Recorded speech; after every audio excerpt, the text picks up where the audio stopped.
আজ বানাচ্ছি spicy chicken ডাক বাংলো।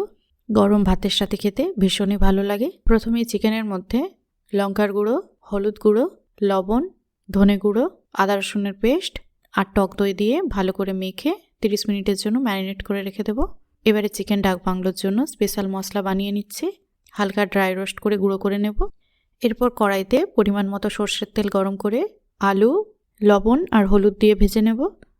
সাথে ডিমগুলো ভেজে নিয়ে তুলে নেব। এবারে ওই তেলের মধ্যেই তেজপাতা আর গোটা গরম মশলা ফোড়ন দিয়ে পেঁয়াজ কুচি অ্যাড করলাম।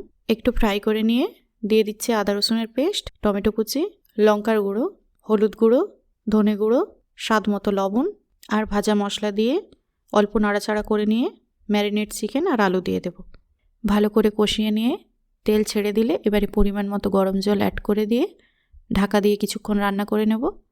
এরপর ঢাকা খুলে ভাজা ডিম আর শেষে কাঁচা লঙ্কা দিয়ে কিছুক্ষণ ফুটিয়ে নিলেই রেডি চিকেন ডাক বাংলো। কেমন লাগলো অবশ্যই কমেন্ট করে জানিও আর চ্যানেলটি সাবস্ক্রাইব করে নিও।